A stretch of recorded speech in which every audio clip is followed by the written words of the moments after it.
Hello guys, हमारे YouTube channel पर आपका स्वागत है।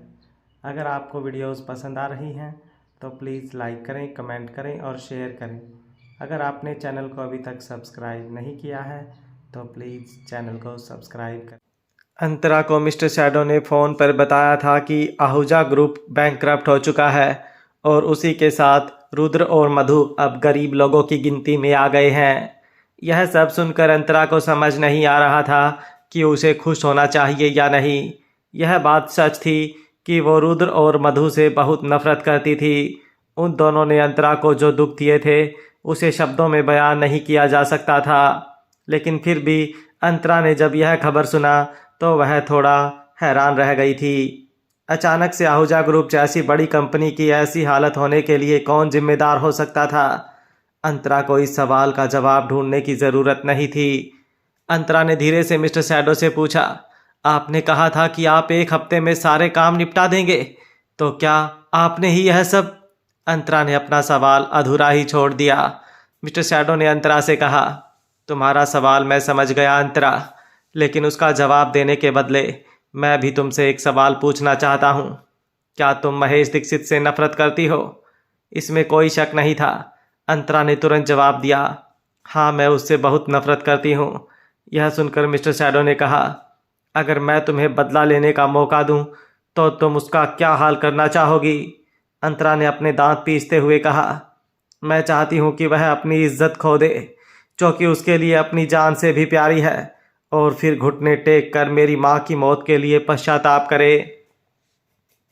यह सुनते ही मिस्टर शैडो ने कहा, ठीक है, मैं अभी होटल के नीचे पहुंच रहा हूं। तुम तैयार होकर नीचे आओ। आज महेश को उसके गुनाहों के लिए पश्चाताप करवाते हैं। अंतरा ने हामी भरी और फिर जल्दी से तैयार होकर नीचे गई। मिस्टर शैडो अंतरा का इंतजार कर रहा था। अंतरा गाड़ी में बैठी और मिस्टर शैडो उसे सीधा कश्यप कॉरपोरेशन के ऑफिस ले गया। अभी ऑफिस की छुट्टी का टाइम हो गया था। बिल्डिंग के पास में लाइन से पेड़ लगे थे। मिस्टर शैडो ने एक पेड़ के नीचे गाड़ी पार्क की। अंतरा ने पूछा, आखिर हम करने क्या वाले हैं? जवाब में मिस्टर शैडो ने बताया, हमें कुछ करने की ज़रूरत नहीं, हमें सिर्फ देखना है। यह सुनकर अंतरा को कुछ समझ नहीं आया। उसने कहा, लेकिन आप तो कह रहे थे कि महेश से पश्चाताप करवाना है। मिस्टर शैडो ने समझाया, बिल्कुल, लेकिन सिर्फ पश्चाताप करना उसके लिए काफ़ी नहीं है। हमें उसे वह कड़वा फल भी तो चखाना है जो उसने खुद बोया था। यह कहकर मिस्टर शैडो कश्यप कॉरपोरेशन के गेट की तरफ देखने लगा। यह ऑफिस मुंबई के बांदा कुर्ला कॉम्प्लेक्स में थी, जो कि काफ़ी पॉश एरिया था। यहाँ पर कई सारी मल्टीनेशनल कंपनीज, इंटरनेशनल बैंक वगैरह के ऑफिस हैं। ऑफिस से छूटने का टाइम था, इसलिए अलग अलग बिल्डिंग में से काफ़ी सारे वर्कर्स ऑफिस से निकल रहे थे, जिनमें बहुत सारे बड़ी पोजीशन वाले एम्प्लॉयज़ भी थे। कुछ लोग फुटपाथ पर अपने ग्रुप में खड़े बातें भी कर रहे थे। कुछ ही देर में कश्यप कॉरपोरेशन की बिल्डिंग से भी सूट बूट पहना एक ग्रुप बाहर निकला। उस ग्रुप में महेश दीक्षित, उसका असिस्टेंट विकास और बाकी कुछ नौजवान लोग भी थे। वह सब हंसते मुस्कुराते हुए महेश की चापलूसी कर रहे थे। वह लोग महेश को ऐसे घेर कर खड़े थे जैसे कि तारों ने चांद को घेरा हुआ हो। इतने दूर से भी अंतरा और मिस्टर शैडो को महेश का जोश और घमंड दिखाई दे रहा था। जैसे जैसे कश्यप कॉरपोरेशन के शॉपिंग मॉल का प्रोजेक्ट आगे बढ़ रहा था, वैसे वैसे कंपनी में महेश की इज्जत बढ़ती जा रही थी। और ऊपर से सबको पता चल चुका था कि महेश की बेटी की शादी जिंदल परिवार में तय हो चुकी थी। इसलिए जाहिर सी बात थी कि महेश का फ्यूचर काफ़ी अच्छा होने वाला था। और लोग जिस तरह से महेश के आगे पीछे घूमते थे, यह महेश को काफ़ी पसंद था। ऑफिस बाहर आने से पहले उन लोगों के बीच कुछ बातें चल रही थी। महेश ने गर्व से अपने ग्रुप को कहा, अरे भाई, ऑफिस में पार्टी से क्या होगा? मैं तुम सबको शादी में इनवाइट करने वाला हूँ। मेरी बेटी की शादी कोई ऐसे वैसे खानदान में थोड़ी हो रही है। मैं जिंदल परिवार का समधी होने जा रहा हूँ, इसलिए बिल्कुल कंजूसी नहीं होने वाली। तुम सबको शादी में आना पड़ेगा। यह सुनकर सब लोग महेश से अच्छा रिश्ता बनाने के चक्कर में उसकी तारीफों के पुल बांधने लगे। आप सही कह रहे हैं सर, मैं हमेशा से आपको एक बात बताना चाहता था। आपके साथ काम करके हमें इतना कुछ सीखने को मिल रहा है जितना किसी यूनिवर्सिटी में भी नहीं मिलता। मिस्टर दीक्षित, आप तो हर तरह से लकी हो। मतलब आप खुद भी सक्सेसफुल हो, आपका परिवार भी सक्सेसफुल है। इसके बाद विकास ने कहा, लेकिन सर आपको जल्द से जल्द अपनी वाइफ से डाइवोर्स ले लेना चाहिए। आपकी वाइफ आपकी रेपुटेशन पर धब्बा है। उन लोगों ने लिंक स्क्वायर मॉल के बाहर जो तमाशा किया था उसका वीडियो अभी भी इंटरनेट पर है। यह सुनकर महेश के चेहरे का रंग उड़ गया। उसे इसी बात का डर था। उसने लता और गायत्री के साथ रिश्ता तोड़ दिया था, लेकिन उसे यह नहीं पता था कि माँ बेटी दोनों इतना बड़ा हंगामा खड़ा कर देगी। उन दोनों को घर से निकाल देने के बावजूद महेश को उनकी वजह से शर्मिंदा होना पड़ा, और उसके ऊपर से ऋषभ मलिक ने आकर आग में घी डालने का काम किया था कि महेश और गायत्री का अफेयर चल रहा है। महेश को सबसे ज़्यादा गुस्सा ऋषभ मलिक पर आ रहा था। महेश ने मामले को दबाने के इरादे से रूखी आवाज़ में कहा, वह मेरा निजी मामला है, मैं उसे हैंडल कर लूँगा। लेकिन आप लोगों को भी एक बात समझनी पड़ेगी। आजकल मीडिया और सोशल मीडिया पर भरोसा नहीं करना चाहिए। वह लोग कुछ रुपयों के लिए छोटी बात को भी बड़ा बनाकर पेश करते हैं। आप सब हाई प्रोफाइल लोग हो, आप सबको इन झूठी बातों पर भरोसा नहीं करना चाहिए, है ना? यह सुनते ही सब लोग आपस में बातें करने लगे। हाँ, मिस्टर दीक्षित ठीक कह रहे हैं, हमें उनके कैरेक्टर पर शक नहीं करना चाहिए। मुझे तो लगता है उन दोनों औरतों ने महेश सर से पैसे ऐंठने के लिए सर को जानबूझकर बदनाम करने की कोशिश की है। और मैंने तो यह भी सुना है कि उस गायत्री की रुद्र आहूजा के साथ शादी होने वाली थी और वह प्रेग्नेंट भी थी। आहूजा ग्रुप वाला रुद्र आहूजा, अरे आज ही तो उसकी कंपनी सील हुई है। इसके बाद एक लड़की ने कहा, मुझे तो पूरी अंदर की कहानी पता है। इस गायत्री की रुद्र आहूजा की दौलत पर नज़र थी, इसलिए उसने रुद्र को अपने जाल में फंसाकर उसके साथ अफेयर किया और प्रेग्नेंट भी हुई, और फिर रुद्र आहूजा की पत्नी को उसके घर से निकलवा कर उसकी जगह ले ली। लेकिन फिर भी गायत्री की प्यास नहीं बुझी। उसके बाद उसकी नज़र जिंदल परिवार के बड़े बेटे पर पड़ी। अब वह वहाँ शादी करना चाहती थी, लेकिन जिंदल परिवार को गायत्री की काली करतूतों के बारे में पता चल गया और उसे रिजेक्ट कर दिया। अब वह खुद के और महेश सर के अफेयर की बात उछालकर महेश सर को ब्लैकमेल करना चाहती है। बड़ी ही बेशरम औरत है। उस लड़की ने यह कहा ही था कि अचानक गायत्री वहाँ पर आ गई और उस लड़की पर चिल्लाने लगी, मैं ऐसी कोई अफवाह नहीं फैला रही हूँ।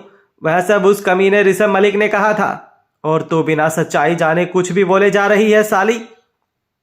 वह लड़की महेश को खुश करने के लिए यह सब बोल रही थी, लेकिन गायत्री के अचानक वहां आ जाने से वह चौंक गई। हालांकि उसने तुरंत खुद को संभाल लिया और गायत्री का मजाक उड़ाते हुए कहा, तुमने सिर्फ अपने और महेश सर की अफेयर की बात को नकार दिया है, लेकिन तुमने चाल चलकर रुद्र आहूजा की पत्नी को घर से निकलवा दिया था और अब तुम जिंदल परिवार के बड़े बेटे के साथ भी सोना चाहती थी। इन दोनों बातों से तुम इनकार नहीं कर सकती। गायत्री को पता था कि वह इन दोनों बातों को नकार नहीं कर सकती थी, इसलिए उसने टॉपिक बदलने के लिए महेश का हाथ पकड़कर कहा, पापा, माँ ने आपका जिंदगी भर साथ दिया है, आपको एक बेटा दिया है। कम से कम ध्रुव के लिए आपको माँ को वापस अपना लेना चाहिए। मैं आपसे। गायत्री आगे कुछ बोले उसके पहले महेश ने उसका हाथ झटक दिया। महेश के चेहरे पर गायत्री के लिए सिर्फ नफरत थी। उसने कहा, मिस गायत्री, पहली बात तो यह है कि मैं तुम्हारा पिता नहीं हूँ। तुम्हें पता होना चाहिए कि हम दोनों का खून का रिश्ता नहीं है। और रही बात लता की, तो मैंने अपने लॉयर को डिवोर्स फाइल करने के लिए कह दिया है, इसलिए अब से तुम्हारी माँ के साथ भी मेरा कोई लेना देना नहीं है। यह सुनकर गायत्री ने हैरानी के साथ कहा, आप इतने बेरहम कैसे हो सकते हो? इसके जवाब में महेश ने गायत्री से कहा, जब तुमने और तुम्हारी माँ ने मेरी बेटी को दुख पहुँचाया था तभी मुझे तुम दोनों के साथ रिश्ता तोड़ देना चाहिए था, लेकिन मैं थोड़ा नरम दिल का हूँ, जल्दी इमोशनल हो जाता हूँ। मुझे लगा था कि तुम दोनों सुधर जाओगी, लेकिन अब तुम लोग मुझे भी बदनाम करने पर उतर आए हो। अब मैं बर्दाश्त नहीं कर सकता और आज तुम लोगों को पता चल जाएगा कि तुम लोग कितनी भी कोशिश कर लो, महेश दीक्षित को 4 बातें बोलकर बदनाम नहीं किया जा सकता। लोगों को पता है कि मैं कैसा इंसान हूँ। हालांकि इसके बाद महेश आगे कुछ बोल नहीं पाया, क्योंकि तब तक लता भी वहाँ आ चुकी थी। लता ने एक फ़ोन दिखाते हुए कहा, मिस्टर दीक्षित, अगर यह फ़ोन मैंने कोर्ट में भेजा ना तो सिर्फ कुछ लोगों को नहीं बल्कि सबको पता चल जाएगा कि आप कैसे इंसान हो। यह देखकर महेश अंदर से घबरा तो गया था, लेकिन चेहरे पर उसने अपनी घबराहट दिखने नहीं दी। उसने लता को जवाब दिया, देखो लता, हमारे निजी मामलों को सुलझाने के लिए तुम्हें ऑफिस आने की ज़रूरत नहीं है। भले ही हमारा रिश्ता टूटने वाला है, लेकिन तुम अभी भी मेरी पत्नी हो। जो भी प्रॉब्लम्स है उसका सॉल्यूशन हमें बात करके निकालना चाहिए। महेश के यह कहते ही ग्रुप में से विकास आगे आया और लता से कहने लगा, मैम, महेश सर ने इतने सालों तक आपको अपनी पलकों पर बिठा कर रखा है। आपको जो भी चाहिए था वह खरीद कर दिया है, और आज आप उनको यह बदला दे रही हो। आप उनको क्यों बदनाम कर रहे हो? जैसे ही विकास ने यह कहा, वैसे पूरा ग्रुप महेश के बचाव में बोलने लगा। सब लोग लता को खरी खोटी सुनाने लगे। हालांकि लता ने सबकी बातों को नज़रअंदाज किया और महेश का मजाक उड़ाते हुए कहा, मुझे आपके साथ कोई बहस नहीं करनी है मिस्टर दीक्षित। बस आपको इतना बताना था कि इस फ़ोन में ऐसा कुछ है जिसकी वजह से आपकी सालों की मेहनत पर पानी फिर जाएगा। आपका नाम और इज्जत 2 कौड़ी की होने में 1 मिनट नहीं लगेगा। मैं यहाँ से थोड़ी दूर एक कॉफ़ी शॉप में आपका इंतज़ार कर रही हूँ। अगर आप नहीं आए तो यह सबूत इंटरनेट पर पोस्ट कर दिया जाएगा। अब फैसला आपको करना है। यह सुनकर महेश को गुस्सा भी आ रहा था और डर भी लग रहा था, लेकिन इतने सारे लोगों के सामने वह एकदम से लता के साथ जाने के लिए तैयार नहीं हो सकता था। पर वह जानता था कि लता उसके काफ़ी सारे राज जानती है और उसके साथ बात करने के लिए यह जगह ठीक नहीं थी। आखिरकार महेश को सबसे ज़्यादा उसकी इज्जत प्यारी थी। महेश ने बड़ी चालाकी से जवाब दिया, देखो लता, मैंने तुम्हें पहले ही कहा कि हम दोनों अभी भी पति पत्नी हैं और मैं तुमसे बात करने के लिए तैयार हूँ, लेकिन तुम्हें इस तरह से मुझे ब्लैकमेल करने की ज़रूरत नहीं है। यह सुनकर लता की भौहें सिकुड़ गई। महेश ने विकास से कहा, हम साइट पर कल चले जाएंगे, तुम अभी घर के लिए निकलो, मैं तुम्हारी मैडम से बात करने जा रहा हूँ। विकास ने अपना सिर हाँ में हिलाया और कहा, ठीक है सर, लेकिन आप कोई भी फैसला दिल से मत लेना। आप बहुत भोले हो। कोई आपको धोखा दे रहा हो, फिर भी आप उन्हें कुछ नहीं कहते हो। मैं यह सब नहीं देख सकता। यह सुनते ही महेश ने विकास को डांटा, चुप रहो, तुम्हारी मैडम इतनी भी बुरी इंसान नहीं है। यह कहकर महेश ने अपने ग्रुप पर एक नज़र घुमाई। सब लोग लता को अजीब तरह से घूर रहे थे। लता का फैमिली बैकग्राउंड किसी को पता नहीं था। सबको सिर्फ इतना पता था कि वह महेश दीक्षित को अब्रॉड में मिली थी और फिर दोनों ने शादी कर ली थी। लेकिन वह अब्रॉड किस लिए गई थी और वहाँ पर उसने क्या किया था, इस बारे में किसी को कुछ नहीं पता था। लेकिन जब विकास ने लता की बुराई की तो सब लोग सोचने लगे कि यह औरत पैसों की लालची है। माहौल को नॉर्मल बनाने के लिए महेश मुस्कुराने लगा और फिर लता को लेकर वहाँ से निकल गया। कुछ दूरी पर जाते ही महेश उसे एक सुनसान गली के अंदर खींच कर ले गया। वह गली एक डेड एंड थी, इसलिए किसी के वहाँ आने का कोई सवाल ही नहीं था। उन दोनों के पीछे गायत्री भी आई और लता के पास खड़ी हो गई। महेश उसे घूर रहा था। उसे पता था कि माँ बेटी में लता ही सारे फैसले लेती है, इसलिए उसे गायत्री के साथ बात करने की कोई ज़रूरत नहीं है। महेश ने लता की तरफ देखकर पूछा, पहले ये बताओ कि फ़ोन में ऐसा कौन सा सबूत है? यह सुनकर लता हंस पड़ी और कहा, मैंने तो ऐसे ही कहा था, तुमने मेरी बात सच मान ली। वैसे तुम्हें डर किस बात का है? लता ने उसे बेवकूफ़ बनाया था। यह जानकर महेश को गुस्सा आ गया। लता ने कहा, तुम बहुत ही बेरहम आदमी हो महेश दीक्षित। तुमने मुझे मेरे घर से बाहर निकाल दिया। मेरे पास टैक्सी का किराया चुकाने तक के पैसे नहीं थे। महेश ने एक गहरी सांस ली और कहा, देखो लता, मेरे पास तुम्हारे साथ बहस करने का वक्त नहीं है, लेकिन अब तुम मुझसे मिलने आ ही गई हो तो एक बात सुनती जाओ। तुम्हें मेरी दौलत में से एक फूटी कौड़ी भी नहीं मिलने वाली है। इतने सालों से मैंने तुम्हारा खर्चा उठाया है, यही बहुत है, इसलिए तुम मुझसे कोई उम्मीद मत रखना। यह सुनकर लता ने गुस्से से कहा, अच्छा, अब समझ आया कि मैं तुम्हारे लिए पत्नी नहीं बल्कि एक काम वाली थी। गलती मेरी ही है। जब तुमने माधुरी को मरवा दिया था उसी वक्त मुझे समझ जाना चाहिए था कि तुम कितने पत्थर दिल इंसान हो। लता के यह कहते ही महेश ने तुरंत उसे टोक दिया। इन सब बातों का अब कोई मतलब नहीं है। माधुरी की मौत को 27 साल हो चुके हैं। डॉक्टर मनीषा पाटिल अब्रॉड चली गई है और अब तो उसकी इंडिया लौटने की हिम्मत भी नहीं है। सिर्फ हम 3 लोग ही माधुरी की मौत के बारे में जानते हैं, इसलिए तुम कुछ भी कह लो, कोई तुम्हारी बात नहीं मानेगा। यह सुनकर लता ने कहा, किसने कहा कि मनीषा इंडिया नहीं लौटेगी? लता की बात सुनते ही महेश दंग रह गया। उसने पूछा, क्या मतलब? क्या वह इंडिया आ चुकी है? इतना कहने के बाद महेश ने तुरंत खुद को संभालते हुए कहा, यह नामुमकिन है। मनीषा ने इतने सारे जुर्म किए हैं, अगर वह इंडिया लौटी तो उसे जेल भी होगी और जुर्माना भी देना पड़ेगा। यह सुनकर लता ने बताया, मुझे भी पहले यही लगता था, लेकिन क्या है कि किस्मत भी मेरा साथ दे रही है। खैर, पहले यह बताओ कि तुम्हें पता है अंतरा हमारे घर क्यों रह रही थी? इसके जवाब में महेश ने कहा, बिल्कुल, वह मुझे पिता मानती है। मैं उसकी असली पहचान हूँ।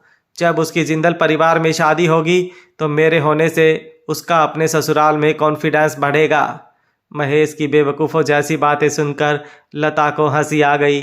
उसने कहा, अगर अंतरा अपाहिज भी होती ना, तब भी कबीर जिंदल उसके साथ शादी करता। उन दोनों के रिश्ते का तुम दोनों से कोई लेना देना नहीं है। तुम भले ही खुद को बहुत स्मार्ट समझते हो, लेकिन असल में तुम बहुत बड़े बेवकूफ़ हो, क्योंकि तुम्हें अब तक यह समझ नहीं आया कि अंतरा अपनी माँ की मौत का राज पता करने के लिए हमारे घर रहती थी। यह सुनकर महेश के चेहरे का रंग उड़ गया।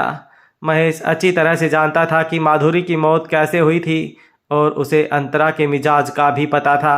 अगर अंतरा को सच्चाई पता चल गई तो वह उसे अपना पिता मानने से इनकार कर देगी।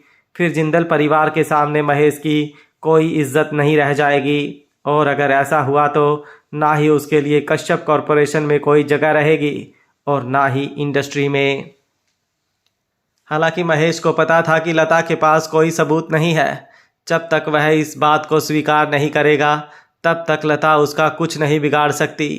यह सब सोचकर महेश ने कहा, माधुरी की मौत में मेरा नहीं बल्कि तुम्हारा हाथ था। महेश के यह कहते ही लता तुरंत बोल पड़ी, मैंने नहीं, बल्कि तुमने मनीषा को फ़ोन पर यह कहा था कि माधुरी की जान बचाने की कोई ज़रूरत नहीं है। यह सुनते ही महेश ने जवाब दिया, वह मेरी गर्लफ्रेंड थी और उसकी बेटी मेरी भी बेटी थी। मैं ऐसी घिनौनी हरकत हरगिज़ नहीं कर सकता था। यह सब तुम्हारा और उस मनीषा का किया धरा था। तुम हमेशा से अमीर बनना चाहती थी और उसके लिए किसी भी हद तक जा सकती हो, और तुम्हारी यह बेटी भी वही कर रही है। लता को समझ आ रहा था कि महेश क्या करने की कोशिश कर रहा था। उसने तुरंत कहा, तो अब तुम सारा इल्ज़ाम मुझ पर डाल देना चाहते हो? यह सुनकर महेश ने जवाब दिया, यह इल्ज़ाम नहीं बल्कि सच्चाई है। मुझे अच्छी तरह से याद है, मैं एयरपोर्ट पर था और तुमने मेरे सामने मनीषा को कॉल किया था। तुम ऐसा कैसे कर सकती हो लता? माधुरी तुम्हारी ननद थी। उस वक्त तो तुम्हारा उसके भाई से तलाक भी नहीं हुआ था। अच्छा, अब समझ आ रहा है कि यह सब तुमने अपने पहले पति से बदला लेने के लिए किया था। महेश की बात सुनकर लता ने अपने दांत पीसते हुए कहा, महेश दीक्षित, यह मत भूलो कि तुम्हारा सिर्फ एक ही बेटा है। अगर तुम मुझे ख़त्म करना चाहते हो तो याद रखना कि तुम्हें ज़िंदगी भर अपने बेटे का चेहरा देखना भी नसीब नहीं होगा। हालांकि महेश को लता की धमकी से कोई फ़र्क नहीं पड़ा। उसने कहा, तुमने ठीक कहा, ध्रुव मेरा इकलौता बेटा है, लेकिन जब अंतरा की जिंदल परिवार में शादी हो जाएगी तब मेरा सोशल स्टेटस काफ़ी बढ़ जाएगा और तब मेरे आसपास औरतों की कमी नहीं रहेगी। तब मैं दूसरा बेटा पैदा कर लूँगा। यह सुनकर गायत्री दंग रह गई। हालांकि लता ज़ोर से हंस पड़ी। उसने महेश से कहा, अच्छा हुआ मैंने तेरे जैसे जानवर पर शुरू से भरोसा नहीं किया। यह कहने के बाद लता की नज़र धीरे धीरे महेश के पेट के निचले हिस्से पर पड़ी और उसने अपनी बात आगे बढ़ाई, मुझे अफसोस है महेश दीक्षित कि अब तुम बाप नहीं बन सकते।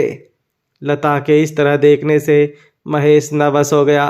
वैसे तो 50 के ऊपर के उम्र के आदमियों की भी ज़रूरतें होती हैं, लेकिन पिछले कुछ वक्त से उसके और लता के बीच ऐसा कुछ हुआ नहीं था और महेश ने इस बात पर ज़्यादा ध्यान भी नहीं दिया था। उसे लगा कि इंडिया लौटने के बाद दूसरे इम्पोर्टेंट काम थे, इसलिए उसे शायद मन नहीं कर रहा था और इस उम्र में जोश कम होना आम बात होती है। लेकिन अभी लता ने जिस तरह से यह कहा था उससे महेश को समझ आ गया था कि कोई तो गड़बड़ है। महेश यह सब सोच ही रहा था कि लता ने उसके ख्यालों को तोड़ते हुए कहा, इतना सोचने की ज़रूरत नहीं है। मैं हमेशा से तुम्हारे खाने में एक दवा मिलाती आई हूँ, पर डरने की ज़रूरत नहीं है। वह जहर नहीं है, इसलिए तुम्हारी जान तो नहीं जाएगी, पर हाँ, धीरे धीरे तुम्हारी मर्दानगी पूरी तरह खत्म हो जाएगी। यह सुनकर महेश आग बबूला हो गया। उसने लता का गला पकड़कर लता को दीवार पर दबा दिया और पूछा, यह सब कब से चल रहा था? कौन सी दवा दी है तुमने मुझे? लता ने एक शैतानी मुस्कुराहट के साथ दबी हुई आवाज में कहा, मेरा गला दबाने से तुम्हारी मर्दानगी वापस नहीं आएगी महेश दीक्षित। इस जन्म में तो तुम्हारा एक ही बेटा रहेगा, वह है ध्रुव, और वह मेरा भी खून है। अगर मुझे कुछ भी हुआ ना, तो ध्रुव को ऐसी जगह भेज दिया जाएगा कि तुम जिंदगी भर ढूंढते रहोगे, तब भी नहीं मिलेगा, और फिर तुम्हारे दीक्षित खानदान का वंश आगे नहीं बढ़ पाएगा।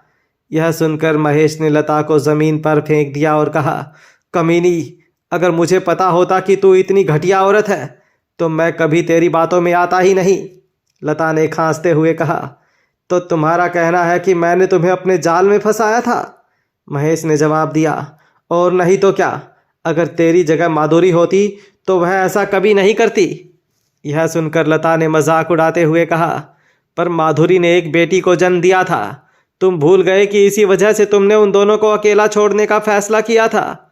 महेश दीक्षित, अपनी हार कबूल कर लो। अगर तुम अपने बेटे को देखना चाहते हो तो अब से मेरे साथ उलझने की कोशिश मत करना। कली का तमाशा शांत होने में 1 घंटे से ज़्यादा वक्त लग गया। गली के नज़दीक में मिस्टर शैडो की कार पार्क थी। गाड़ी के शीशे पर काले रंग की फिल्म लगी थी, जिसकी वजह से गाड़ी के अंदर कोई बैठा है या नहीं यह बाहर से नहीं देखा जा सकता था।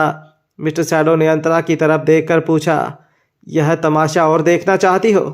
अंतरा महेश को घूर रही थी। उसने कहा, नहीं, अगर मैंने यह सब और देखा तो शायद मैं अभी के अभी महेश को जान से मारकर अपनी माँ की मौत का बदला ले लूँगी। यह सुनकर मिस्टर शैडो ने अंतरा का हाथ अपने हाथ में लिया और पूछा, तुम चाहती हो कि महेश मर जाए? अंतरा ने अपना सिर ना में हिलाते हुए कहा, मौत तो उसके लिए बहुत छोटी सज़ा है। मैं चाहती हूँ कि वह मौत से भी बदतर ज़िंदगी जिए। अंतरा के यह कहते ही मिस्टर शैडो ने पूछा, मतलब वह तुम्हारा सगा बाप है? इससे भी तुम्हें कोई फर्क नहीं पड़ता ना?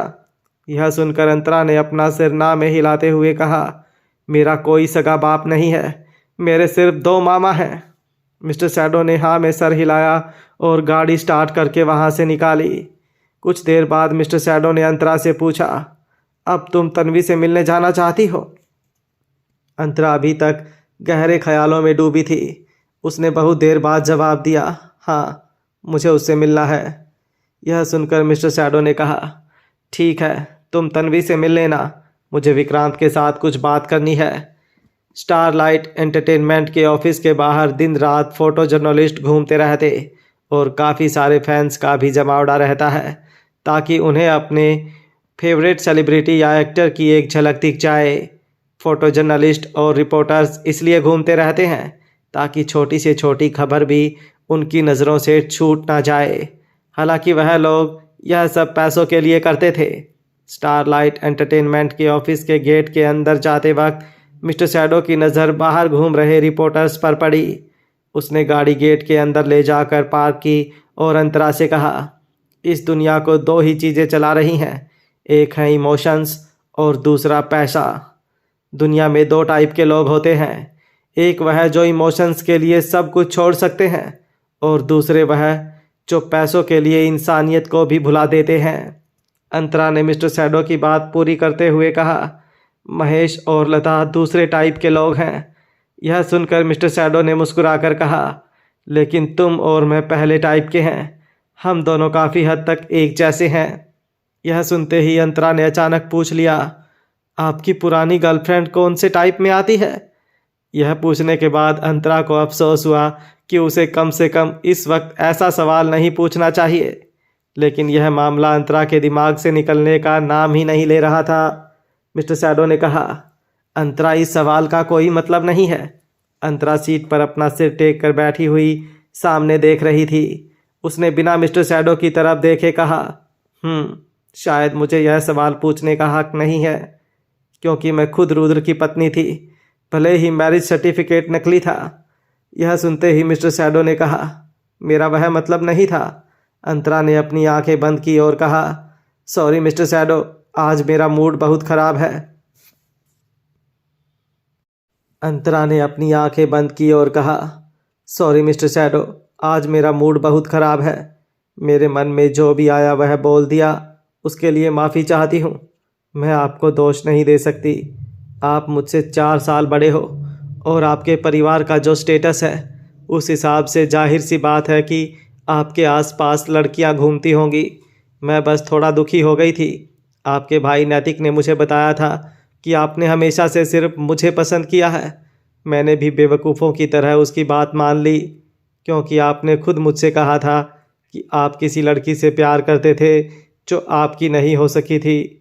यह सब जानते हुए भी मैं नैतिक की बात पर भरोसा करने लगी। अंतरा की बातें सुनकर मिस्टर शैडो ने कहा, तुम आज उदास लग रही हो, कुछ हुआ है क्या? इसके जवाब में अंतरा ने कहा, कुछ नहीं, बस महेश और लता की लड़ाई देखकर मुझे कुछ याद आ गया। आपकी रुद्र से दुश्मनी थी, इसलिए आपने आहूजा ग्रुप को बर्बाद कर दिया। तो क्या मैं यह समझूं कि आप मेरे पास सिर्फ इसलिए आए थे क्योंकि मैं रुद्र की पत्नी थी? अंतरा के यह पूछते ही गाड़ी में खामोशी छा गई। अंतरा मिस्टर शैडो के जवाब का इंतज़ार कर रही थी, लेकिन इस बार वह चुप था। उसने मास्क पहन रखा था, इसलिए अंतरा उसके चेहरे के हाव भाव भी नहीं देख पा रही थी। अंतरा को समझ नहीं आ रहा था कि क्या मिस्टर शैडो इस बात को स्वीकार कर रहा था इसलिए खामोश था, या फिर वह नकार रहा था और गुस्सा था इसलिए चुप था। कुछ देर तक मिस्टर शैडो के जवाब का इंतज़ार करने के बाद अंतरा ने एक कड़वी मुस्कुराहट के साथ कहा, दरअसल सब औरतें एक जैसी होती हैं। मुझे लगता था कि मैं बाकी सब से अलग हूँ, मुझे किसी बात का बुरा नहीं लग सकता, लेकिन मैं गलत थी। यह सुनकर मिस्टर शैडो ने अपनी आंखें घुमाकर कहा, अंतरा, डॉक्टर मनीषा ने तुम्हारी माँ की मौत की जानकारी के अलावा तुमसे क्या कहा?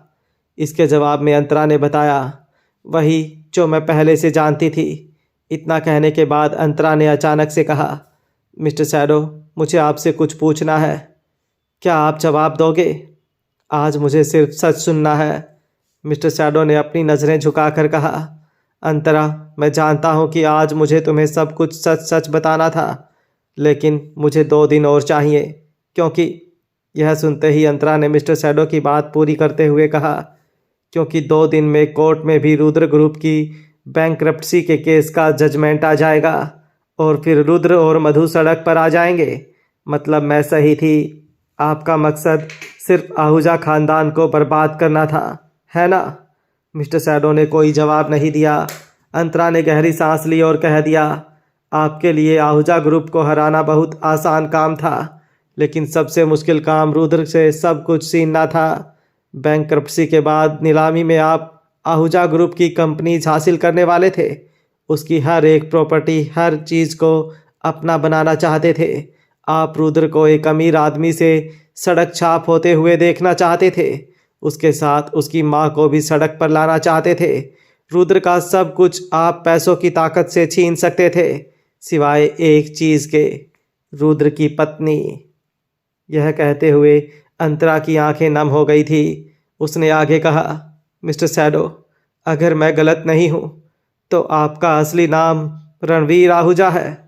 अंतरा के लिए यह नाम अनजाना नहीं था। जब से उसने रुद्र से शादी की थी तब से उसे पता था कि रणवीर आहूजा रुद्र का बड़ा भाई था। जब वह 5 साल का था तब एक आग में जलकर मर गया था। हालांकि अंतरा के पास रणवीर आहूजा के बारे में सिर्फ इतनी ही जानकारी थी, लेकिन जब मनीषा उसे 27 साल पुरानी बातें बता रही थी तब उसने कुछ ऐसा बताया था जिससे अंतरा ने धीरे धीरे इन दोनों मामलों की कड़ियाँ जोड़ दी। अंतरा ने जब मनीषा के सर पर कुर्सी मारी थी, ठीक उसके पहले मनीषा ने अंतरा को अपने पास बुलाकर उसके कान में फुसफुसाया था, तुम मुझसे बदला ले रही हो, लेकिन तुम्हें पता नहीं है कि कोई तुमसे भी अभी बदला ले रहा है। यह सुनकर अंतरा को यही लगा कि वह लता और गायत्री की बात कर रही है, क्योंकि अंतरा की दुश्मनी तो उन दोनों के साथ ही थी। पर थोड़ी देर पहले जब अंतरा ने महेश और लता को लड़ते देखा, तब अंतरा को एहसास हुआ कि उन दोनों को तो महेश ने पहले ही घर से निकाल दिया है। ना ही उन दोनों के पास रहने की कोई जगह है और ना ही पैसे। जाहिर सी बात थी कि ऐसी हालत में वह लोग पहले खुद को संभालेंगे, ना कि अंतरा से बदला लेंगे। उसके बाद अंतरा को याद आया कि मिस्टर शैडो ने बताया था कि वह 1 हफ्ते के बाद सारी सच्चाई बता देगा, और वह 1 हफ्ता आज ख़त्म हो रहा था। आज आहूजा ग्रुप की सब कंपनीज और प्रॉपर्टी सील कर दी गई। अगर कोर्ट ने 2 दिन बाद की तारीख ना दी होती तो शायद रुद्र अब तक जेल भी चला जाता। मिस्टर शैडो ने अंतरा को खुद बताया था कि उसे जिंदल परिवार ने अडॉप्ट किया हुआ था, और फिर मिस्टर शैडो ने आहूजा खानदान के खिलाफ अपने दिल में बहुत गहरी दुश्मनी पाल रखी थी। उसने ऐसा क्यों किया था? इसके अलावा मिस्टर शैडो अंतरा के बारे में हर छोटी से छोटी बात जानता था। एक के बाद एक अंतरा ने यह सारी कड़ियाँ जोड़ी, तब उसका बदन ठंडा पड़ने लगा। मिस्टर शैडो अपने चेहरे पर मास्क पहनता था और उसके चेहरे पर एक घाव था। उसे 5 साल की उम्र में अडॉप्ट किया गया था। यह सारी जानकारी एक दूसरे से बराबर जुड़ रही थी। अंतरा को ख्याल आया कि वह भी कितनी बेवकूफ़ थी। जब वह रुद्र से अलग हुई थी तब उसे लगा था कि उसका आहूजा खानदान से छुटकारा हुआ, लेकिन उसने कभी सोचा भी नहीं था कि वह एक भाई से दूसरे भाई के पास गई है। अंतरा ने कहा, अब आपको मिस्टर शैडो बुलाऊं या मिस्टर आहूजा? यह सुनकर मिस्टर शैडो ने बेबसी के साथ कहा, मुझे माफ़ कर दो अंतरा। अंतरा ने इसका कोई जवाब नहीं दिया। वह गाड़ी से उतरने जा रही थी, तब मिस्टर शैडो ने उसका हाथ पकड़कर रोक लिया। वह अंतरा को कुछ बता रहा था। काफ़ी टाइम तक उसकी बातें सुनने के बाद अंतरा गाड़ी से उतरकर स्टारलाइट एंटरटेनमेंट के ऑफिस के अंदर चली गई। उसके बाद अंतरा होटल सहारा नहीं गई। वह तन्वी के साथ उसके अपार्टमेंट में रहने चली गई। वहाँ पर वह बस दिन रात टीवी देखती रहती थी। जब कोई कॉमेडी सीन देखती तो ज़ोर से हंस पड़ती, और जब कोई सैड सॉन्ग या सीन देखती तो उसकी आंखों में आंसू आ जाते। एक दिन तन्वी भी उसके साथ बैठी थी। दोनों टीवी देख रहे थे। तन्वी अंतरा से कुछ कहना चाहती थी, लेकिन उसे पता था कि वो मुंह फट है। उसे डर था कि अगर गलती से उसके मुंह से कोई उल्टी सीधी बात निकल गई तो अंतरा को दुख पहुंच सकता है। इसलिए उसने एक आह भरी और अपना मुंह बंद ही रखा। तब तक टीवी पर ब्रेकिंग न्यूज़ आई, जिसने तन्वी के ख्यालों को तोड़ा। न्यूज़ एंकर बता रहा था कि आहूजा ग्रुप की बैंकरप्सी केस का फैसला आ चुका है। रुद्र आहूजा को 2 साल की जेल की सज़ा सुनाई गई है और उसकी मां मधु आहूजा को फ्रॉड के केस में 3 साल की सज़ा सुनाई गई है। हालांकि मधु आहूजा की तबीयत खराब होने की वजह से फ़िलहाल उसे हॉस्पिटल भेजा गया है। उसका चेकअप करने के बाद डॉक्टर ने बताया है कि मधु आहूजा को ट्रीटमेंट के लिए लंबे वक्त तक हॉस्पिटल में रहना पड़ेगा। यह सब सुनकर आखिर तन्वी को अंतरा के साथ बात करने का टॉपिक मिल गया। उसने तुरंत कहा, आखिरकार इस कमीने रुद्र को उसके किए की सज़ा मिल गई। इससे यह साबित होता है कि कर्म की बात सच है। अगर तुमने गुनाह किया है तो उसका बदला मिलकर रहेगा। इससे कोई भी नहीं बच सकता, है ना अंतरा? अंतरा पानी पीते हुए टीवी देख रही थी। उसने तन्वी की बात का कोई जवाब नहीं दिया। तन्वी ने फिर एक बार पूछा। अंतरा ने तन्वी की तरफ देखे बिना ही कहा, तन्वी, क्या तुझे ऐसा लगता है कि इस दुनिया में सज़ा, बदला जैसी चीज़ें सच में होती हैं? यह सुनते ही तन्वी ने जवाब दिया, बिल्कुल होती हैं। तुमने खुद ही न्यूज़ में देखा कि किस तरह रुद्र ने उसके एम्प्लॉयज़ को काफ़ी टाइम से सैलरी नहीं दी थी। यहाँ तक कि उसकी कंस्ट्रक्शन साइट के वर्कर्स को भी पैसा नहीं दिया था, जिसकी वजह से ना जाने कितने परिवारों को तकलीफ़ों से गुजरना पड़ा होगा। मैं तो कहती हूँ कि 2 साल की सज़ा रुद्र के लिए बहुत कम है। तन्वी की दलील सुनकर अंतरा ने एक कड़वी मुस्कुराहट के साथ उसे बताया, तन्वी, रुद्र की यह हालत इसलिए नहीं हुई क्योंकि उसे उसके कर्मों की सज़ा मिली है, बल्कि इसलिए क्योंकि उसने किसी को उसकी ऐसी हालत करने के लिए उकसाया था। यह सुनकर तन्वी अपनी जगह से उठी और अंतरा के पास आकर बैठ गई। उसने अंतरा से पूछा, क्या वह तू है? जवाब में अंतरा ने कहा, मैं नहीं, उसका बड़ा भाई। यह कहने के बाद अंतरा को वो दिन याद आ गया जिस दिन उसने सारी कड़ियाँ जोड़कर खुद ही मिस्टर शैडो की पहचान जान ली थी। जब वह गाड़ी से उतर रही थी तब मिस्टर शैडो ने उसका हाथ पकड़कर रोक लिया और अंतरा को बताया कि जब उसे आधी बात पता चल ही गई है तो पूरी बात वह खुद बता देगा। उसके बाद मिस्टर शैडो ने बहुत शांति से अपने अतीत की कहानी बताना शुरू किया। जब वह 5 साल का था तब उसके घर में आग लगी थी। दरअसल लगी थी यह नहीं बोल सकते, बल्कि लगाई गई थी। उसने देखा कि उसकी माँ पूरे घर में शराब छिड़क रही थी। उसके भाई ने उसे एक बेडरूम में धकेल दिया। उसे लगा कि उसकी माँ और भाई उसके साथ लुका छिपी खेल रहे हैं, इसलिए उसने 100 तक गिनती की और फिर बेडरूम का दरवाज़ा खोलने गया। तब जाकर उसे पता चला कि दरवाज़ा बाहर से लॉक्ड था। उसकी माँ बहुत पहले ही अपने छोटे बेटे को लेकर घर के बाहर चली गई थी। वह दोनों दूर से घर को जलता देखते रहे और जब सब कुछ जलकर खाक हो गया उसके बाद उसकी माँ अपने छोटे बेटे को लेकर वापस घर के अंदर चली गई और फिर आग से बच जाने का नाटक किया। उसने सबको यही बताया कि जब आग लगी तो उसका छोटा बेटा उसके नज़दीक में था, इसलिए वह सिर्फ उसे बचा पाई, लेकिन बड़े बेटे को वह बचा नहीं पाई, इसलिए और वह जलकर मर गया। हालांकि किसी को यह नहीं पता था कि रुद्र के पिता अनिल आहूजा के 2 बेटे में से बड़ा बेटा मधु का नहीं था, वह किसी दूसरी औरत का बेटा था। लेकिन इस राज को राज रखने के लिए रुद्र के दादा धर्मेंद्र आहूजा ने पहले से सबको यही बता रखा था कि रणवीर और रुद्र दोनों ही मधु के बेटे हैं। लेकिन माँ और भाई की नज़रों में रणवीर उनके लिए हमेशा एक बाहर वाला रहा था, जिसे आहूजा खानदान की प्रॉपर्टी में हिस्सा मिलने वाला था। इसलिए यह प्लान बनाया गया था। एक 5 साल का बच्चा अगर आग में मर जाए तो किसी को कोई शक भी नहीं होगा और इस तरह से सिर्फ रुद्र अकेला आहूजा खानदान का इकलौता वारिस रहेगा। धर्मेंद्र आहूजा को भी पता था कि यह सब उसकी बहू मधु की चाल थी, लेकिन वह कर भी क्या सकता था। उसका अब एक ही पोता बचा था, इसलिए धर्मेंद्र भी इस मामले में चुप रहा। रुद्र के बड़े होने के बाद धर्मेंद्र ने बिजनेस रुद्र को ही सौंप दिया, लेकिन उसे नहीं पता था कि उसके इकलौते पोते को ओलिगोस्पर्मिया मतलब कि शुक्राणु की कमी की बीमारी थी। जब धर्मेंद्र को यह बात पता चली तो उसे रुद्र की बहुत फिक्र होने लगी और इत्तेफाक से एक दिन उसकी मुलाकात अंतरा से हुई। अंतरा को जानने के बाद धर्मेंद्र को यकीन हो गया था कि अंतरा रुद्र की इस बीमारी को राज रख सकती है, इसलिए उसने रुद्र की अंतरा के साथ शादी करवा दी और उसके कुछ ही टाइम बाद धर्मेंद्र की मौत हो गई, जिसकी वजह से आहूजा ग्रुप ऑफ कंपनीज की मालिकी कानूनी तौर पर रुद्र और मधु की हो गई। लेकिन आहूजा परिवार ने यह कभी नहीं सोचा था कि 5 साल का रणवीर आहूजा उस बेडरूम से बच निकलेगा। वहां से निकलकर रणवीर 2 महीने तक सड़कों पर भटकता रहा। उसके चेहरे का जला हुआ हिस्सा दिन ब दिन खराब होता गया और आखिर में उसका चेहरा हमेशा के लिए बिगड़ गया। फिर एक दिन रणवीर की मुलाकात अशोक जिंदल से हुई। अशोक ने उसे सहारा दिया, पढ़ाया लिखाया और बिजनेस करना सिखाया। छोटी उम्र में रणवीर को इतनी तकलीफ़ों का सामना करना पड़ा था, शायद इसी के चलते वह वक्त से पहले हर मामले में कुशल बन गया था।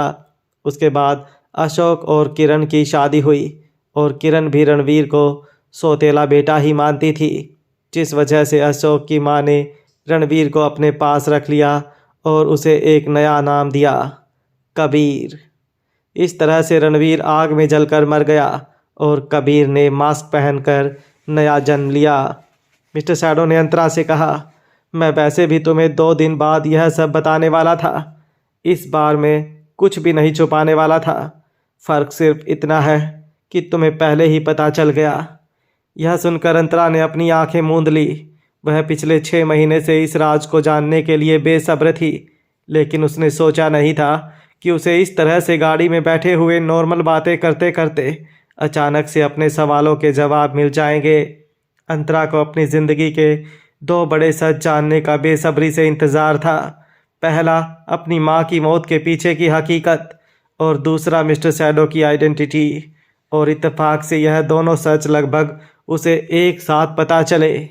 लेकिन यह सब जानकर उसे उतनी खुशी नहीं हुई जितना उसने सोचा था। अंतरा ने दरवाज़ा खोला और गाड़ी से नीचे उतरी। मिस्टर शैडो ने उसे रोकते हुए कहा, अंतरा, बहुत जल्द हमारी शादी होने वाली है। यह सुनकर अंतरा ने पूछा, आपका मकसद तो पूरा हो गया है, क्या आप अब भी मुझसे शादी करना चाहते हो? जवाब में मिस्टर शैडो ने कहा, बिल्कुल।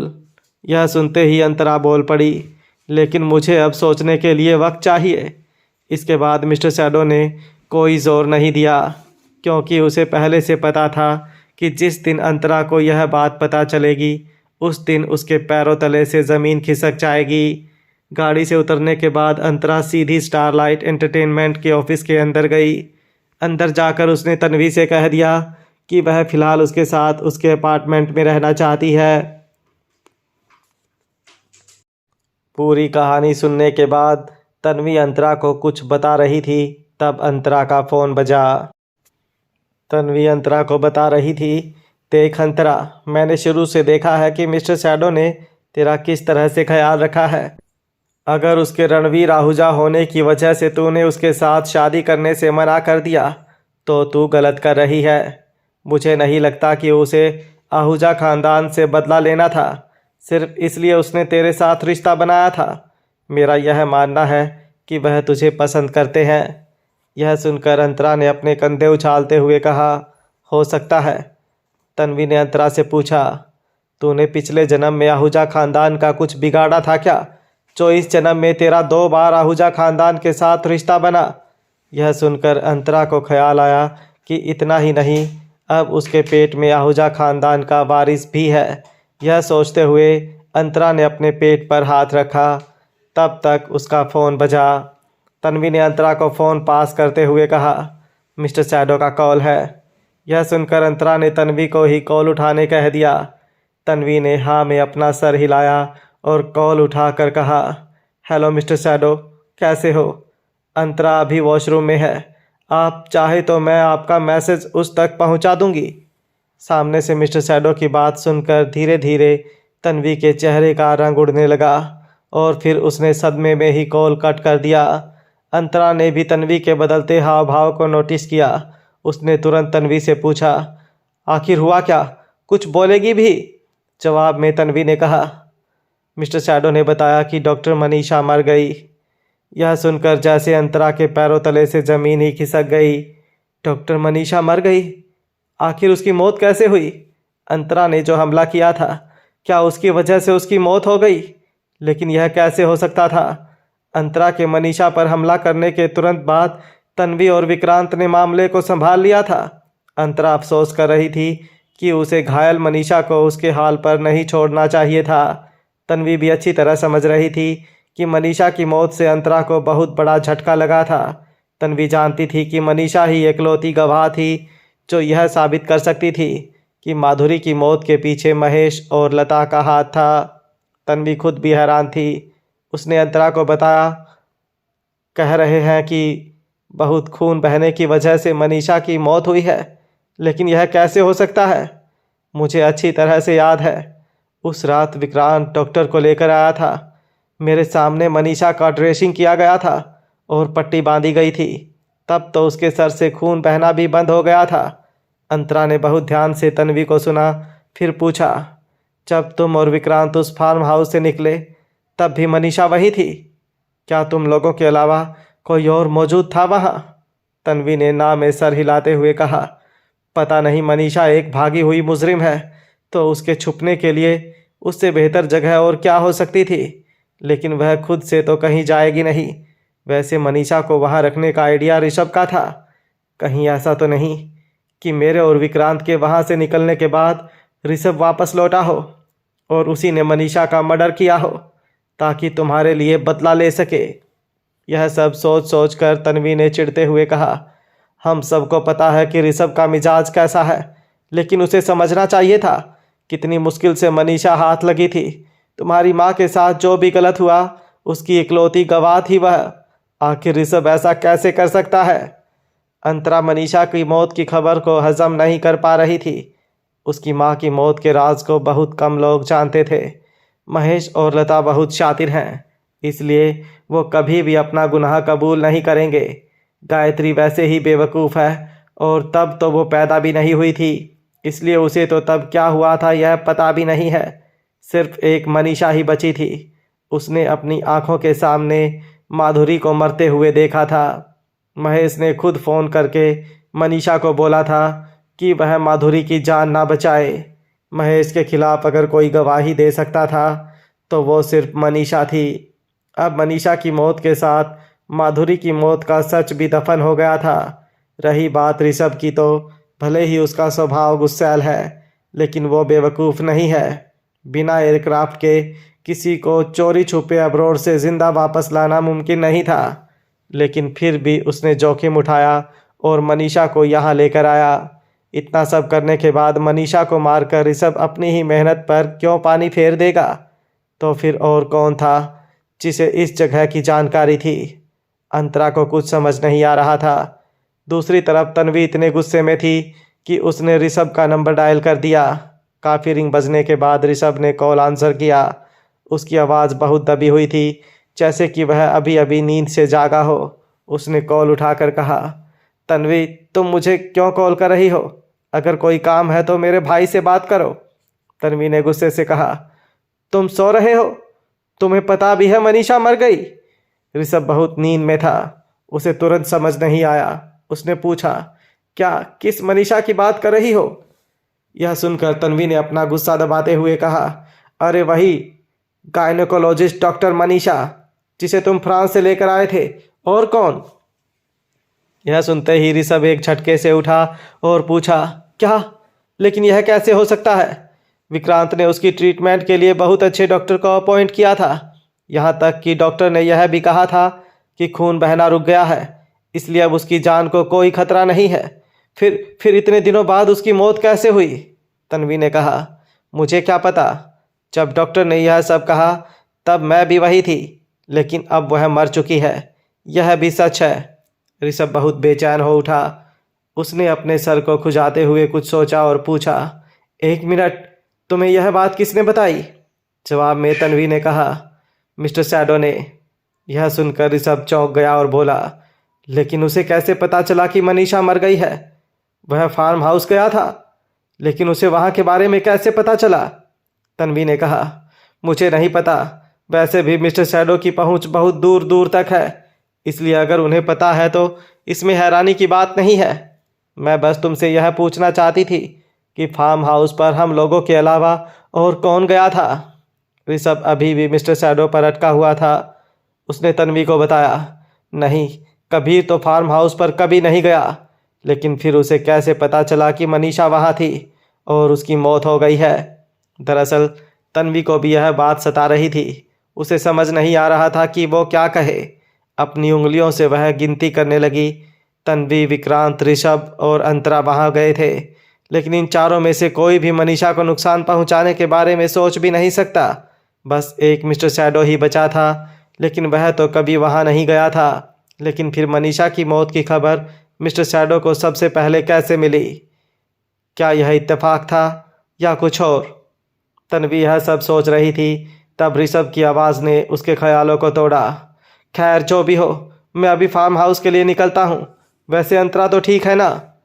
तन्वी अपनी ही सोच में खोई हुई थी, तो उसने बिना सोचे कहा, नहीं, वो ठीक नहीं है। यह सुनते ही ऋषभ ने झट से पूछा, मनीषा की मौत की वजह से? अचानक तन्वी को एहसास हुआ कि उसने गड़बड़ कर दी थी और फिर सिचुएशन को संभालते हुए उसने कहा, वजह तो कुछ और है, लेकिन फ़िलहाल हमें मनीषा के मामले को सुलझाना है। ऋषभ ने भी हामी भरी और फ़ोन कट किया। उसके बाद अंतरा और तन्वी भी फार्म हाउस के लिए निकले। जब वह वहां पहुंचे तब डॉक्टर ऋषभ से बात कर रहा था। डॉक्टर ने कहा, इनकी नस कटी हुई थी, काफ़ी खून बह गया है। बॉडी को देखकर लग रहा है कि मरते वक्त इसने काफ़ी स्ट्रगल किया होगा। बहुत दर्दनाक मौत हुई है इनकी। हादसे की जगह पर पहुंचकर ऋषभ ने देखा कि पूरा फर्श खून के धब्बों से भरा हुआ था। डॉक्टर ने आगे बताया, शुरुआती जांच के बाद तो यही कह सकता हूं कि इनकी मौत पिछले 1 से 2 घंटे के बीच हुई है। अब हमें क्या करना चाहिए मिस्टर मलिक? यह सुनकर ऋषभ सोच में पड़ गया कि तन्वी से बात होने के बाद उसे यहाँ पहुँचने में लगभग 1 घंटा लगा है, यानी कि मनीषा की मौत तन्वी के कॉल करने के थोड़ी देर पहले ही हुई होनी चाहिए। फिर सबसे पहले कबीर को यह खबर कैसे मिली?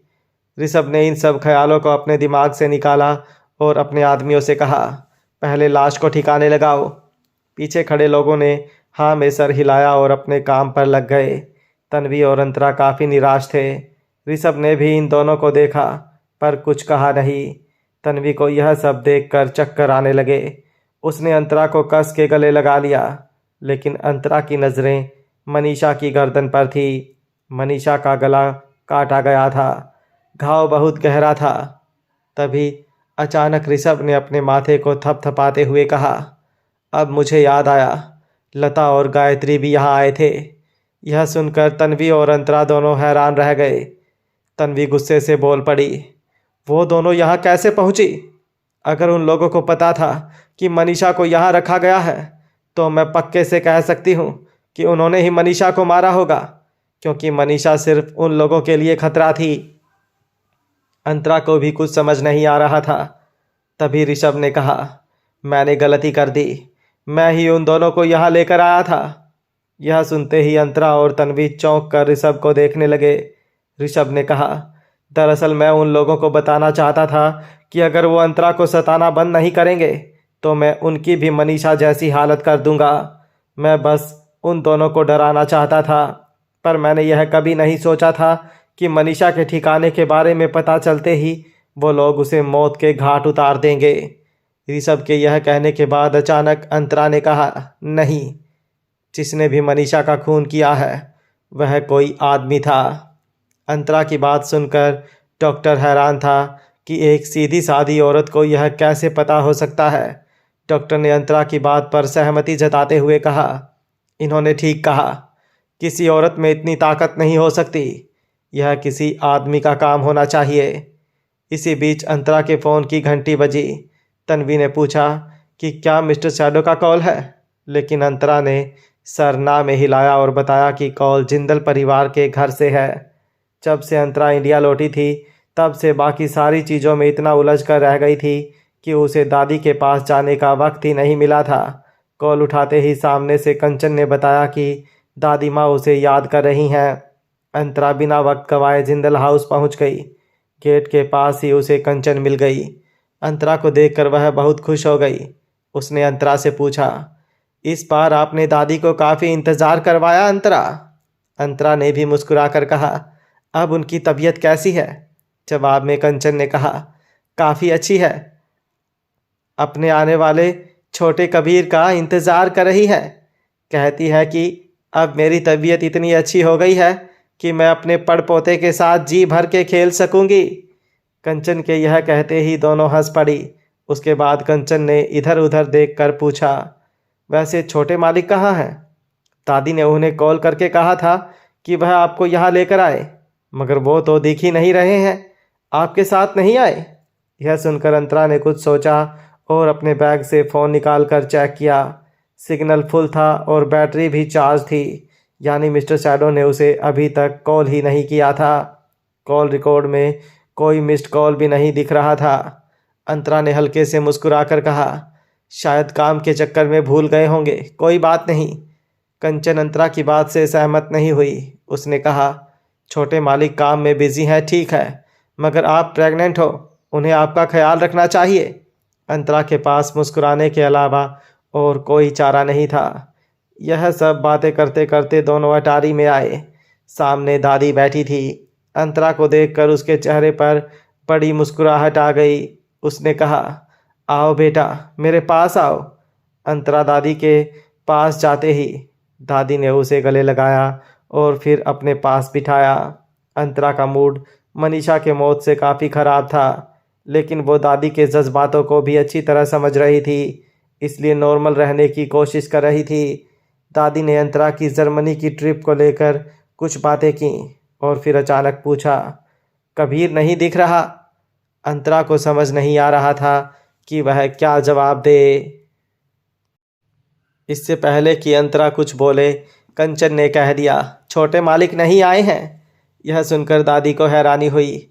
नहीं आया मतलब? फिर अंतरा यहाँ कैसे पहुंची? इसके जवाब में कंचन ने कहा, मैं तो दोनों का इंतजार कर रही थी, पर फिर देखा अंतरा अकेली ही टैक्सी से उतरी। यह जानकर दादी चिढ़ गई और कहने लगी, यह बहुत गलत किया कबीर ने। उसे फ़ोन लगाओ, मुझे उसके साथ बात करनी है। कंचन ने अपना सर हाँ में हिलाया और मिस्टर शैडो को कॉल लगाकर लाउड स्पीकर पर डाल दिया। कुछ देर के बाद मिस्टर शैडो ने कॉल उठाया। पीछे काफ़ी शोर था। गोलीबारी की आवाज़ सुनकर दादी चौंक गई और कहा, कबीर कहाँ है तू? और पीछे से यह गोली चलने की आवाज़ क्यों आ रही है? मिस्टर शैडो को समझ आ गया कि दादी बहुत गुस्से में है, इसलिए उसने सीधा मुद्दे की बात बता दी। सॉरी दादी, लेकिन मैं आज नहीं आ पाऊँगा। यह सुनकर दादी को झटका लगा। दादी के वजह पूछने पर मिस्टर शैडो ने कहा, मुझे कुछ काम निपटाने हैं। मिस्टर शैडो की बातों से अंतरा की उदासी उसके चेहरे पर साफ दिखने लगी थी। दादी ने अंतरा के हाथों पर अपने हाथ रखकर इशारे में दिलासा दिया और फ़ोन पर पूछा, पहले मुझे साफ साफ बता कि तू है कहाँ? यह गोली और तोपों की आवाज़ कोई आम बात नहीं है। मुझे डर लग रहा है कबीर। मिस्टर शैडो ने कुछ देर चुप रहने के बाद कहा, मैं मूवी थिएटर में हूँ।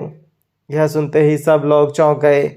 हमेशा काम में डूबे रहने वाला कबीर आज थिएटर में बैठकर फिल्म देख रहा है। यह बात किसी को हजम नहीं हो रही थी। दादी ने कहा, अंतरा यहाँ मेरे साथ है और तू वहाँ अकेले फिल्म देख रहा है। अभी के अभी वहाँ से निकल कर यहाँ पहुँच। पता है ना अंतरा तेरे बच्चे की माँ। अभी दादी की बात खत्म भी नहीं हुई थी कि फ़ोन की दूसरी तरफ से किसी लड़की की आवाज़ सुनाई दी। किसका फ़ोन है? मिस्टर शैडो मूवी थिएटर में था और उसके साथ एक लड़की भी थी। अंतरा पर तो जैसे बिजली ही गिर गई। उसे तुरंत ख्याल आया कि कहीं मिस्टर शैडो का पहला प्यार उसकी ज़िंदगी में लौट तो नहीं आया, वो भी तब जब अंतरा प्रेग्नेंट है। यह सब सोच सोच कर अंतरा के दिमाग की नसें फटने वाली थी। दादी ने भी गुस्से से पूछा, अभी किसकी आवाज़ सुनाई दी? तेरे साथ कौन है? मुझे साफ साफ बता कबीर। मिस्टर शैडो ने दादी के सवाल को नज़रअंदाज करते हुए कह दिया, दादी मैं वापस लौटकर सब कुछ बताऊंगा। फ़िलहाल मुझे काम है, बाद में बात करता हूँ। इससे पहले कि दादी और कुछ कहे, फ़ोन कट हो गया था। दादी भी कुछ समझ नहीं पाई और कहा, इस लड़के को हो क्या गया है? लग ही नहीं रहा था कि मेरा कबीर है। दादी गुस्से से उबल रही थी। उसका गुस्सा देख कंचन इतना डर गई थी कि उसने पहले से दवाई हाथ में तैयार रखी थी। दादी ने दोबारा मिस्टर शैडो को फ़ोन लगाया, मगर इस बार उसने उठाया ही नहीं और उसके बाद तो फ़ोन स्विच ऑफ ही हो गया। अटारी में खामोशी छाई थी। किसी ने भी मिस्टर शैडो का ऐसा रवैया पहले कभी नहीं देखा था। दादी ने अंतरा से कहा, तुम ज़्यादा मत सोचो बेटा, कबीर को मैं बचपन से जानती हूँ। उसने तुम्हें हमसे मिलाया है, इसका यही मतलब है कि उसके दिल में सिर्फ तुम हो। शायद फ़ोन पर जो लड़की थी वो कबीर के साथ काम करती होगी या फिर ऐसे ही उसकी कोई पहचान वाली होगी। दादी ने यह कह तो दिया था, लेकिन उसे भी पता था कि ऐसे हालात में कोई भी शब्द दिल को तसल्ली नहीं दे सकते। मिस्टर शैडो की काबिलियत किसी से भी छुपी नहीं थी। किसी भी लड़की में इतनी हिम्मत नहीं थी कि मिस्टर शैडो की मर्ज़ी के बगैर उसके साथ मूवी देखने जाए। मिस्टर शैडो से दादी का मन भटकाने के लिए अंतरा से नाटक करते हुए कहा, छोड़िए ना दादी माँ, आज दाई माँ ने मेरे लिए क्या खाना बनाया है? मुझे बहुत ज़ोरों की भूख लगी है। अब जब पता चल ही गया है कि वो नहीं आ रहे हैं तो क्यों ना हम खाना शुरू करें। दादी थोड़ी शर्मिंदा हुई और बोली, तुम में बहुत धैर्य है बेटा, लेकिन मैं तुमसे वादा करती हूँ जब कबीर लौटेगा तो मैं उसकी अच्छे से खबर लूँगी। वो लड़की कौन थी यह तो उसे बताना ही पड़ेगा, लेकिन साथ में उससे इस हरकत के लिए तुमसे माफ़ी भी मंगवाऊंगी, देख लेना। यह सुनने के बाद अंतरा ने एक ज़बरदस्ती की मुस्कुराहट के साथ हाँ में सर हिलाया। उसके बाद खाना परोसा गया। वैसे यह सब होने के बाद भूख तो किसी को भी नहीं थी। आमतौर पर अंतरा को प्रेगनेंसी में कभी उल्टी नहीं होती थी, मगर आज खाना खाते वक्त पता नहीं क्यों उसे 5-6 बार वॉशरूम जाना पड़ा। इस बात से कंचन ने परेशान होकर कहा, अंतरा अगर आप कहो तो एक बार हॉस्पिटल चलकर चेकअप करवा लें। यह सुनकर अंतरा ने जवाब दिया, इसकी कोई ज़रूरत नहीं है दाई माँ, बस आप दादी का ख्याल रखें। मैं घर लौटकर आराम कर लूँगी तो ठीक हो जाऊँगी। इस बात पर कंचन ने ज़्यादा बहस नहीं की। उसके बाद दादी को बाय बोलकर अंतरा वहाँ से निकली। कंचन उसे छोड़ने के लिए उसके साथ बाहर गई। उसने अंतरा से कहा, मैंने ड्राइवर को बुलावा भेजा है, वही आपको घर ले जाएगा। यह सुनकर अंतरा मुस्कुराई और हाँ में अपना सर हिलाया। तभी उनकी नज़र नैतिक पर पड़ी, जो शायद किसी काम से बाहर जा रहा था। नैतिक ने अंतरा को देखते ही कहा, अरे मिस दीक्षित, आप यहाँ हैं और वह भी अकेले, भाई कहाँ है? अंतरा ने मुस्कुराते हुए जवाब दिया, नहीं वो बिज़ी हैं, आज मेरे साथ नहीं आए। यह सुनकर नैतिक को जैसे अपने कानों पर विश्वास ही नहीं हुआ। उसने कहा, ऐसा कैसे हो सकता है? वो आपकी बहुत परवाह करते हैं, उन्हें आपके साथ होना चाहिए था, खासकर प्रेगनेंसी में। नैतिक की बात सुनकर अंतरा को समझ नहीं आ रहा था कि वह उसे क्या जवाब दे। उसने कभी सोचा भी नहीं था कि उसके और मिस्टर सैडो के बीच हालात इस कदर बिगड़ जाएंगे। बर्लिन जाने से पहले मिस्टर सैडो ने वादा किया था कि 1 हफ्ते बाद वह अपने बारे में सब कुछ सच सच बता देगा। उसके बाद जब अंतरा बर्लिन में थी तब भी सब कुछ सही चल रहा था। मिस्टर सैडो ने तो यह तक कहा था कि वो अंतरा को इंसाफ दिलाने के लिए हर मुमकिन कोशिश करेगा। कहीं ऐसा तो नहीं कि उस दिन अंतरा ने कार में मिस्टर सैडो से जो कुछ भी बातें की थी उससे वो नाराज़ हो? क्या मिस्टर सैडो की परमिशन के बगैर उसकी पहचान का अंदाज़ा लगाकर अंतरा ने गलती कर दी थी? या फिर मिस्टर सैडो के अंतरा के करीब आने के मकसद पर अंतरा को शक नहीं करना चाहिए था? शायद अंतरा के इस तरह सवाल उठाने से मिस्टर सैडो को दुख पहुंचा होगा। अंतरा को यह सब करके अब पछतावा हो रहा था। अंतरा यह सब सोच सोच कर खुद पर हंस पड़ी और नैतिक को बताया, मुझे लगता है मैंने उन्हें नाराज़ कर दिया है। यह सुनकर नैतिक ने अपना सर ना में हिलाया और कहा, नहीं, मैं भाई को इतने सालों से जानता हूँ। माना कभी कभी वह जल्दबाजी में फैसले ले लेते हैं, लेकिन फिर भी इतनी जल्दी अपना आपा खो बैठे ऐसे इंसान भी नहीं हैं, और ख़ासकर अपनों से वह नाराज़ नहीं होते। मिस दीक्षित, कहीं आप दोनों के बीच कोई गलत फहमी तो नहीं हो गई? अंतरा कोई जवाब नहीं दे पाई, वह काफ़ी उलझन में थी। तब तक कंचन ने ड्राइवर का इंतज़ार करते हुए बेसब्री से कहा, यह प्रदीप अभी तक आया क्यों नहीं? कंचन की पूरी बात सुनकर नैतिक ने कहा, अच्छा आप लोग ड्राइवर का इंतज़ार कर रहे हो, लेकिन मोम ने अभी अभी प्रदीप को कोई काम दिया है। नैतिक की बात सुनकर अंतरा को समझ आ गया कि किरण ने ऐसा क्यों किया होगा। वह अंतरा को बिल्कुल पसंद नहीं करती थी। जब उसे पता चला कि स्पेशली अंतरा को छोड़ने के लिए कार जा रही है तो उसने पहले ही ड्राइवर को बुला लिया और उसे दूसरा काम सौंप दिया। अब बेचारा ड्राइवर, उसे अपनी मालकिन की तो सुननी ही पड़ेगी। अंतरा यह सब सोच रही थी तब नैतिक ने कहा, वैसे मैं भी बाहर ही जा रहा हूँ, तो अगर आप कहें तो मैं ही आपको छोड़ देता हूँ। आखिर इस तेवर को भी तो भाभी के काम आना चाहिए। यह सुनकर अंतरा मुस्कुराई। नैतिक और उसकी बहन इशिका दिल के बहुत अच्छे थे। वो दोनों अपनी माँ की तरह बिल्कुल नहीं थे। उन्होंने अंतरा को सच्चे मन से अपना लिया था। नैतिक की बात सुनकर कंचन ने हामी भरते हुए कहा, पता नहीं ड्राइवर के लिए और कितना इंतज़ार करना पड़ जाए। मेरा सुझाव है कि आप छोटे मालिक के साथ ही चले जाओ। इतना कहने के बाद लता ने नैतिक की तरफ देखकर कहा, लेकिन हाँ छोटे मालिक, आप ज़रा धीरे गाड़ी चलाइएगा। अंतरा का पीछे की सीट पर बैठना सही रहेगा। मुझे नहीं लगता इससे भाभी की सेवा में देवर को कोई अड़चन आएगी। कंचन ने भाभी शब्द पर जोर दिया था, जैसे कि वो कुछ और भी समझाना चाहती हो। कंचन की बात सुनकर नैतिक शर्मिंदा हो गया, लेकिन उसने तुरंत खुद को संभाल लिया और पीछे की सीट का दरवाज़ा खोलकर अंतरा से कहा, बैठिए मिस दीक्षित और बेफिक्र रहें, मैं बहुत अच्छे से ड्राइव करता हूँ। अंतरा के लिए इनकार करना मुश्किल था।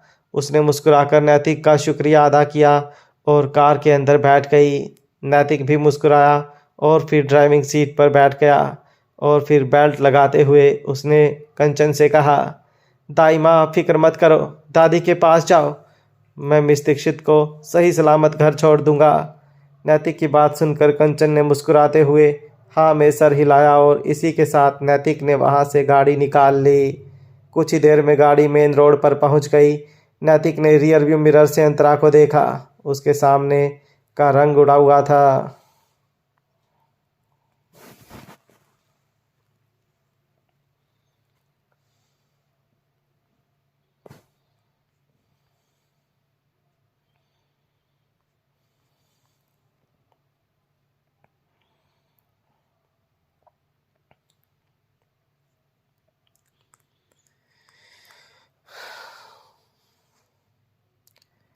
कुछ ही देर में गाड़ी मेन रोड पर पहुंच गई। नैतिक ने रियर व्यू मिरर से अंतरा को देखा। उसके चेहरे का रंग उड़ा हुआ था। आंखों में थकान साफ दिख रही थी। उदास नज़रों से अंतरा खिड़की के बाहर देख रही थी। नैतिक ने पूछा, क्या आपकी तबीयत ठीक नहीं है? अंतरा ने पलकों को नीचे करते हुए कहा, हाँ थोड़ी सी। यह सुनते ही नैतिक ने स्पीड कम की और कहा, तो मैं थोड़ा और धीरे चलाता हूँ। अगर फिर भी आपको अनकंफर्टेबल लगे तो मुझे बता देना। यह सुनकर अंतरा ने हाँ में सर हिलाया। थोड़ी देर बाद नैतिक ने अंतरा से कहा, सॉरी लेकिन मैंने पूछा ही नहीं कि आपको कहाँ ड्रॉप करना है। इसके जवाब में अंतरा ने कहा, अगर आपको प्रॉब्लम नहीं हो तो क्या आप मुझे कलानगर छोड़ सकते हो? यह सुनते ही नैतिक ने कहा, ज़रूर, वैसे कलानगर एरिया बहुत अच्छा है। मुझे नहीं पता था कि भाई ने कलानगर में भी घर खरीद रखा है। इसके जवाब में अंतरा ने खुलासा किया, नहीं नहीं, वहाँ मेरी एक दोस्त रहती है। फ़िलहाल मैं उसी के यहाँ ठहरी हूँ। यह सुनकर नैतिक चौंक गया, लेकिन उसने इस बारे में ज़्यादा कुछ पूछा नहीं। कुछ देर बाद नैतिक ने दूर इशारा करते हुए कहा, वह देखो सबसे लंबी वाली जो बिल्डिंग दिख रही है ना, वह भाई का ऑफिस है। आप कभी वहाँ गई हो? बिल्डिंग बहुत दूर थी और अंतरा पीछे की सीट पर बैठी थी। उसे सिर्फ दोनों साइड के व्यू दिख रहे थे। नैतिक समझ गया और उसने आगे कहा, इसलिए आपको आगे बैठना चाहिए था। यहाँ से सब कुछ कितना साफ दिखता है। अंतरा ने मुस्कुराते हुए कहा, आगे वाली सीट आपकी गर्लफ्रेंड के लिए रिजर्व्ड है। मैं वहाँ कभी नहीं बैठूंगी। यह सुनकर नैतिक ने मजाक करते हुए जवाब दिया, मैं इन बातों में नहीं मानता। यह सब फिल्मी बातें हैं। मगर आप तो अब फैमिली हो, और वैसे भी फ़िलहाल मेरी कोई गर्लफ्रेंड नहीं है। अंतरा ने कहा, फिर भी हमें ध्यान रखना चाहिए। अंतरा के यह कहने के बाद नैतिक ने इस मामले पर ज़्यादा बहस नहीं की। कार अब धीरे से आगे बढ़ रही थी। अब अंतरा मिस्टर शैडो के ऑफिस को साफ देख पा रही थी। वाकई मिस्टर शैडो के ऑफिस की बिल्डिंग बहुत ऊंची थी। बाहरी हिस्सा शीशे से ढका हुआ था। पहली नज़र में यह एक विशाल नीले कांच के घर जैसा लग रहा था। सूरज की रोशनी पड़ते ही पूरी बिल्डिंग रंग बिरंगी दिख रही थी। इमारत की खूबसूरती बेमिसाल थी।